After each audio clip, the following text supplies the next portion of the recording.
Hey, Travis, you've talked a lot about Andy Reid as a leader, but you joined with him before the current run, before he had the current resume. When you walk into a room for the first time, how does he command it? How does he show it? What's his aura like? And do you have any good stories from early in your career about learning just about his leadership style and seeing it stand out? Well, I got a heads up from my brother, right? And my brother was with him in Philly for a couple of years, and the biggest thing is my brother was like, take advantage of the opportunity. He's an unbelievable coach. He's a player's coach, but at the same time, he's going to hold you accountable. And I think the first really year to 2 years I was with Coach Reid, I was like, man, this guy's not messing around.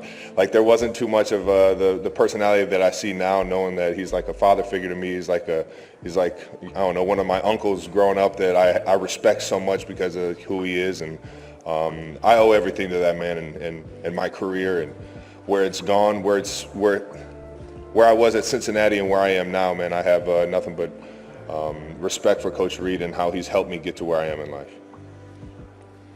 Hi, Travis. Riley Trujillo with the Sporting News. Travis, Jason and Kylie have been playing coy about who they're rooting for this weekend. They know exactly who they're rooting for. But Kylie did mention that your nieces are going to be wearing shirts that say "Go Uncle Trav." Can you kind of talk about your relationship with them and what that support means for you?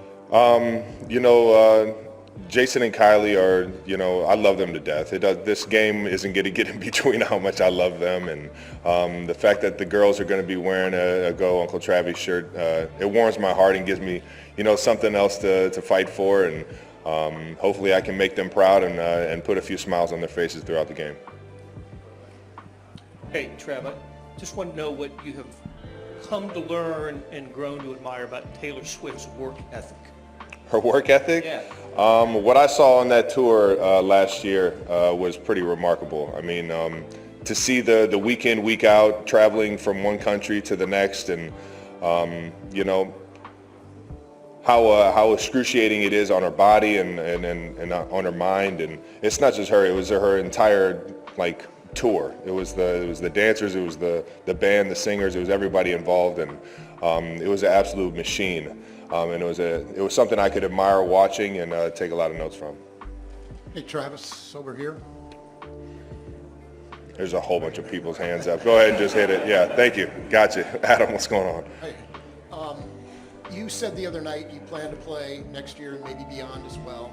What's left for you the rest of your career? And I'll have a quick follow-up. Yeah, I got a full heart of football left in me. I really love this game, and I think throughout the year it can get pretty tough, but it's moments like these, the playoffs, these memories that I'll have with the teammates and coaches that I go to war with, and wanting to keep that legacy or keep finding new ways to create those memories, I think will I don't know, just keep fueling me and my love for football, man. You see your role changing at all?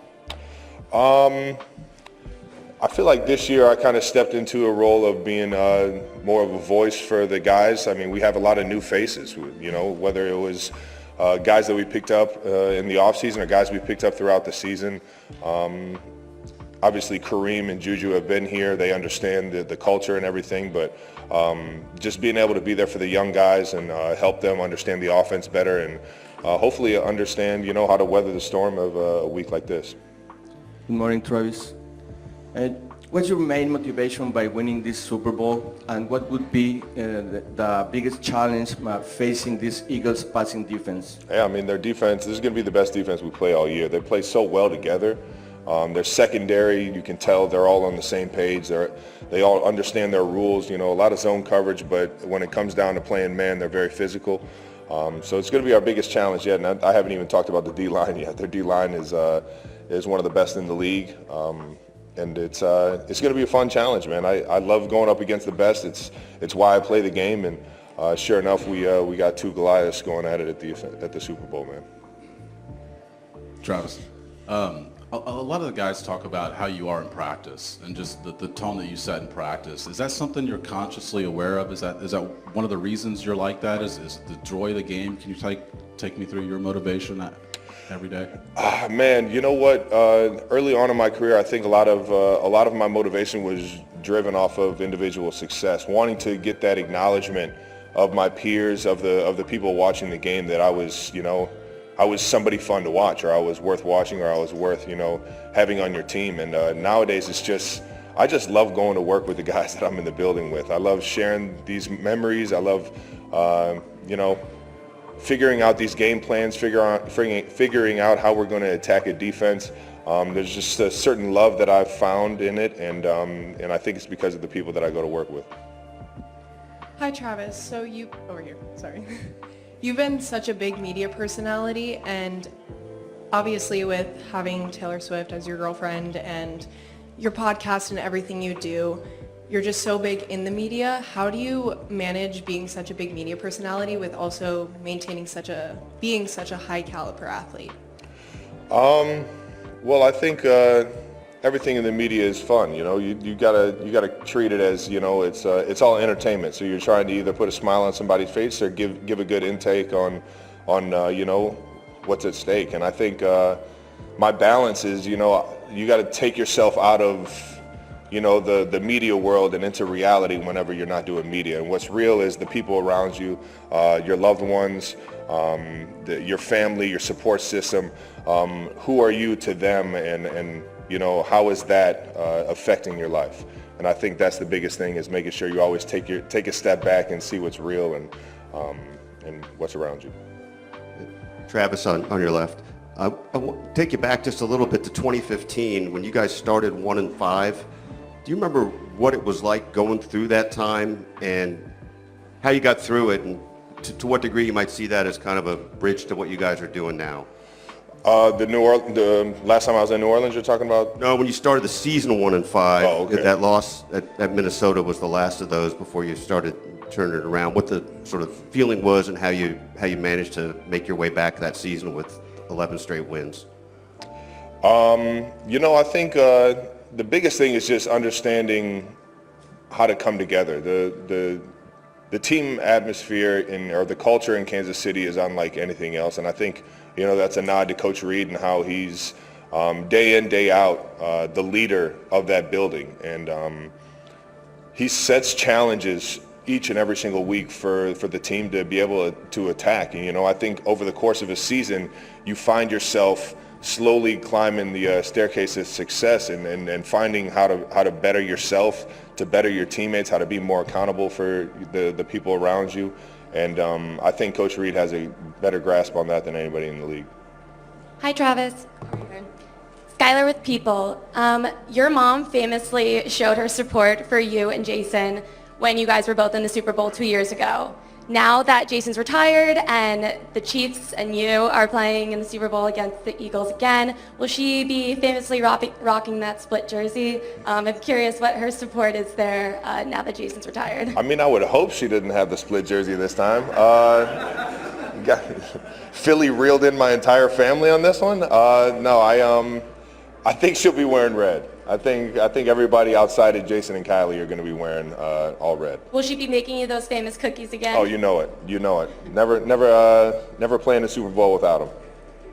Travis, here in the center, in the middle. There's been a lot of noise about you guys being helped in some way or another to get here. Why do you think people is so bothered by other success?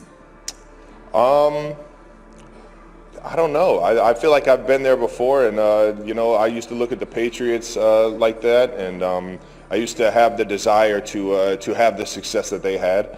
I don't necessarily remember, hating on them as much, but I definitely remember wanting the desire, or having the desire to be like them, for sure, and to be at the top of the mountain, and to be, year in, year out, the standard in the NFL. And yeah, it's come a long way, I guess. Yeah, hey Travis, over here. I've heard a lot of people say you practice like you play. Is that something that was learned for you, or is it something just that's come natural to you from the time you started playing football? It's definitely something I learned over the course of my career. Coach Reid keeps you accountable in that aspect. He's got the quote-unquote old school mentality. He's an old school football coach where you're going to put the work in. You're going to bring your lunch pail to work every single day and grind it out. And those are how you find real answers. You don't practicing 100 miles per hour is the only way you find that timing with the quarterbacks. You find that feel for the defenses and the zones that you got to find. And you know, as an offense, there's no better reps that you can get than full speed reps, man. Hey, Travis, I was curious, after the AFC Championship game, Nicky Remigio said you went up to him after his fair catch and said that's not being great. Then he broke off a long punt return after that. How often do you pick your spots to do that, or you talk to guys a lot during the game, trying to inspire them? I don't remember telling him he wasn't great on that play. I just remember telling him be great. You know, who Nico is as a returner is, I mean, he's a special player. And I thought he could have stole a few more yards, or at least not have gone for the fair catch there. And, you know, I didn't realize at the moment he was doing it because he didn't feel comfortable in returning that. And it's like, by all means, do your job, dog. If you don't feel comfortable returning that thing, don't do it. And sure enough, he went out there the next time, had a huge play for us, and I was so happy for him. I was the first guy to run over to him and get hyped for him and tell him he was being great. So I got all the love in the world for Nico, and I definitely trust everything he's doing back there. I don't know if I challenge guys individually. I think I'm naturally just on the sidelines, making sure everybody has the sense of urgency to, you know, get excited about their job for sure. Travis, Will Compton with Bussin' with the Boys. Earlier this year when he you. broke the franchise record, you see him to not really hit the dunk on the field goal post. And then every time you see him to hit the open field, you might be getting hogged down. I'm not saying it, but I think a lot of people would like to know if you feel like you've lost his step. It's motivation right there, isn't it? I've been eating clean. I haven't been drinking as much. I'm a little lower on the pounds this week, so hopefully I can run away from some Eagles out there. But I also saw you run your 40 the other day, and we might be in the same boat, bud. Shout out to Bussin', baby. You have a lot of attention for the media outside and inside of the field. How do you deal with that? And does it affect in positive or give you a lot of pressure? And will you have a special routine this Saturday before the game to the Super Bowl?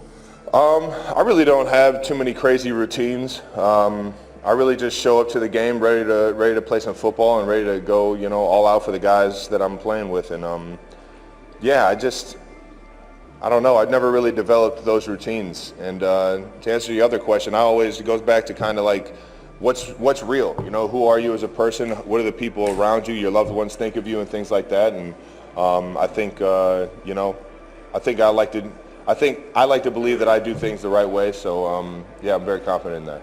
Thank you. Have a good one, guys. Coach, first question is about you, which I know is a topic you love to talk about.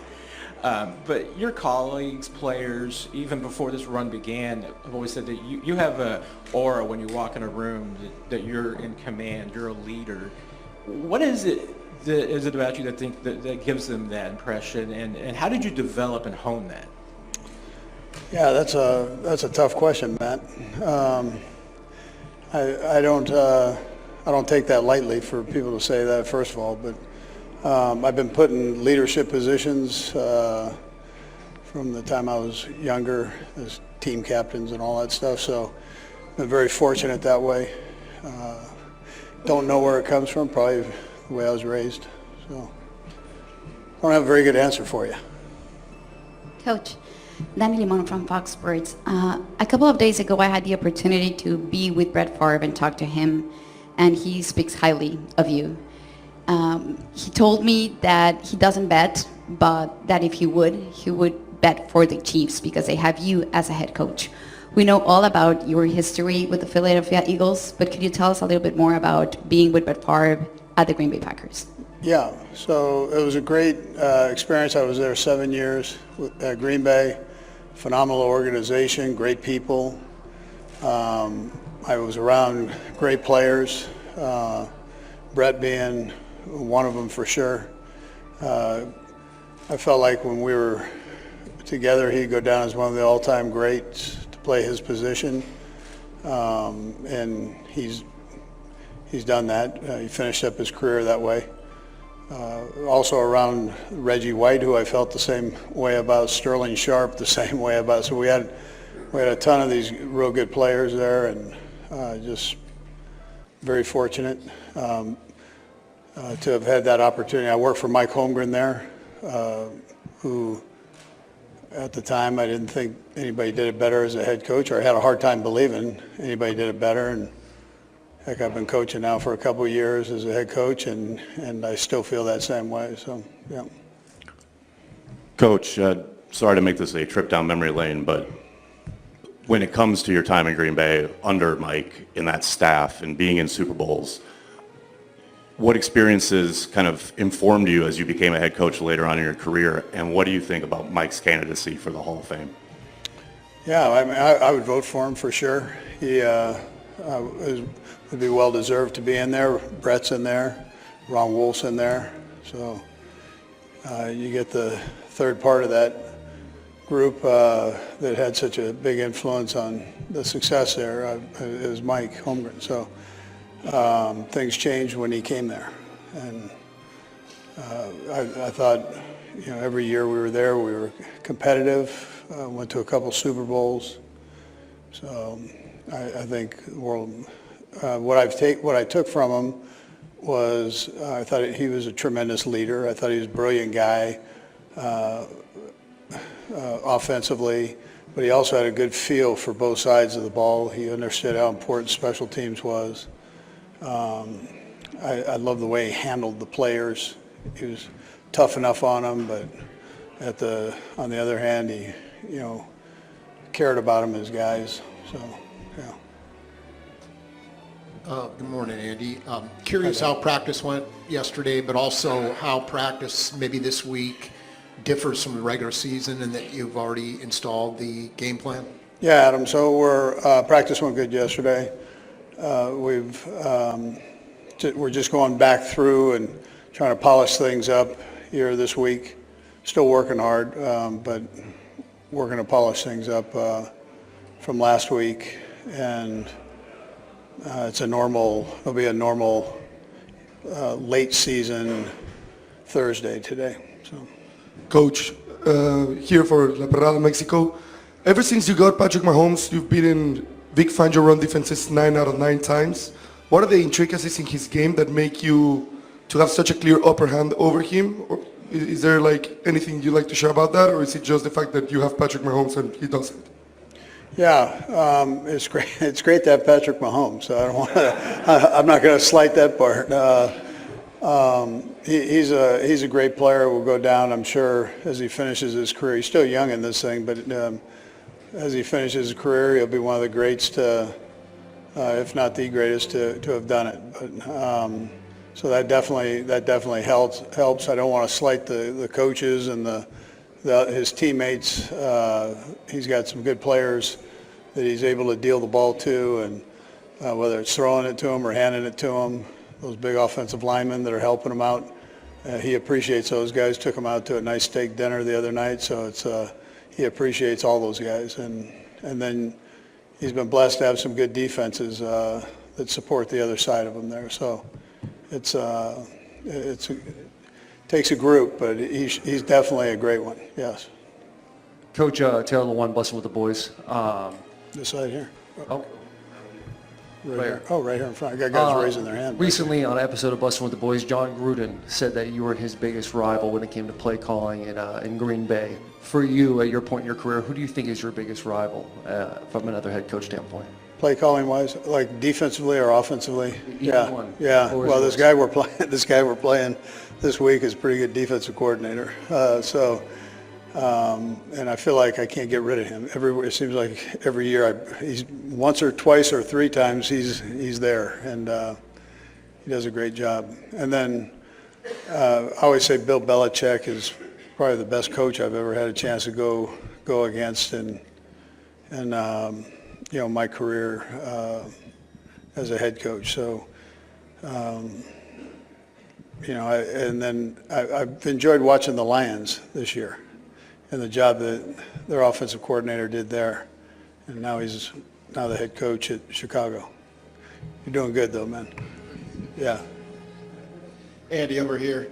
As a historian of the game with the Hall of Fame selection, Jim Tyre, the legendary Texan in chief that played offensive lineman, one of the greatest players to not be in the Hall of Fame, according to plenty of people. Just as a historian of the game, your thoughts on his impact and if you think he should be worthy of that selection. I missed the first part of it. Jim Tyre. Yeah. Jim Tyre. Yeah. Yeah. So you see these guys that get slighted a bit that aren't in the Hall of Fame. I mean, there's some older guys that with their records, whether it was shortened by war or whatever, that they haven't been able to get in. His is a unique story, but I think if you just take the purity of his play, I think he probably, he should be in the Hall of Fame. So if you kind of exclude the other things, he should be in there for sure. Good morning, Coach. A couple of years ago, Chad Henne went out on top winning a Super Bowl ring as Patrick Mahomes' backup. What did Chad bring to the quarterback room, in terms of experience, and how much did he help out Patrick Mahomes? And then the second part of the question relates to Carson Wentz. You brought him in. He's at a different stage of his career, has an opportunity to learn behind Patrick Mahomes, but yet I talked to him yesterday. He has a wonderful attitude about where he's at in his career because he's resurrected it. And what does he bring to the quarterback room? Yeah. Chad was a pleasure to have been around, great leadership ability. I thought he was great for Patrick, just to have a sounding board. And then when he got in the game, everybody had confidence in him. So he came in some tough situations, and we didn't feel we had to change a whole lot of things when he stepped in. So it was great. I mean, great kid. As far as Wentz goes, I basically say the same things there. He just hasn't had that opportunity necessarily to step in with the ones yet, but he's a great kid, works hard. I joke to him about his size. He's a huge kid, and if he can't play quarterback, I throw him in at tight end. So he's a good one, good kid. Andy, in the Super Bowl, the fact that you're playing in a game of this importance, does it change your aggressiveness on fourth down in the red zone and how you handle OT? Yeah, well, you know as well as I do, Philly stays aggressive on their fourth downs. And they've got a good offense. So I think on the other side of that, you do the same. You'd stay aggressive within reason on fourth downs. We've done that throughout the season, but that really ups itself when you're playing against a good team that likewise does it. Coach, obviously making it to the Super Bowl is a very big deal. How do you balance enjoying the Super Bowl, enjoying the 2-week lead up, but then also keeping it, business when it comes to practice and everything like that, not only individually as a player, but also as a team? Yeah, you understand that it's about the game. It's not about all of this. It's important for you guys, and it's important for the league and the fans for this. But the most important thing for the football players and coaches is that you function well in the biggest game of the year. And you want to do that every week, but the magnitude of this is there are two teams standing, so we all know that. And you're playing for a championship there. So it's important that you focus in on the game plan, how you handle it, so you can master it by the time you get to Sunday. Coach Reid, over the years, the speedster / deep threat wide receiver has been an integral part of your offense, from Tyreek to McColl and now Xavier and Hollywood. Why do you think this type of player has been so critical for your offense? We've got a good blend of speed and some possession type receivers, if you put them in that box. And then they all complement each other. So to have those guys around Kelce, it helps Kelce's game. To have DeAndre, Juju, those guys help, and Watson, they help the speed guys too. The speed guys help them. So it's different pitches, if you look at it this way, different pitches that you can throw at a defense. And it allows you to get a little deeper down the field and stretch it vertically there. Coach, what have been some of your expectations and goals for the players in practice this week? Some specific ones. Yeah, well, the main one is just to go back and make sure we polish up the game plan. And sometimes you can get caught up in when you're back home, hey, listen, we have another week to get ready. Well, no, that's not where we're at. So right now it's Thursday before the game, and you got to up the concentration level and make sure that you keep things fine-tuned here. Hi, Coach. You mentioned the Mahomes' O-line appreciation. Can you speak to Jawan Taylor's role as a blocker and a motivator for this offense? Yeah. First of all, he's a great kid. He's been a solid guy for us throughout his couple years with us. Works his tail off, doesn't say much, pretty quiet guy, but loves to play the game. Man's man type deal. So he's a good one to have. Coach Ryan Lavardi, WSU St. Bonaventure. Has the first week of February been marked on the calendar for months now? Yeah, you don't look ahead, in this thing. You got to take care of business every week because of the parity in this league. So we just try to take it literally week by week. I mean, coaches stand up and tell you that, but in this league, the way it's wired right now, you've got to make sure you do that or you're not able to stand here. And has the week felt any different than the last few? Well, yeah, I haven't had to do this every day, at the other ones. Couple more, guys. Andy, there's been a lot of noise about officiating and how your team is officiated. I know you're not worried about that, but does it concern you at all that that could seep into how this game is officiated and maybe they overcorrect and say, we can't give the Chiefs a call with 2 minutes left in the game because that's going to be the story Monday morning? Yeah, listen, I don't think the officials care about what's said. They're doing their job, and they're doing it to the best of their ability, and they don't favor one side or the other. I mean, that's not how this thing goes. It's a good story, but that's not reality of how it works.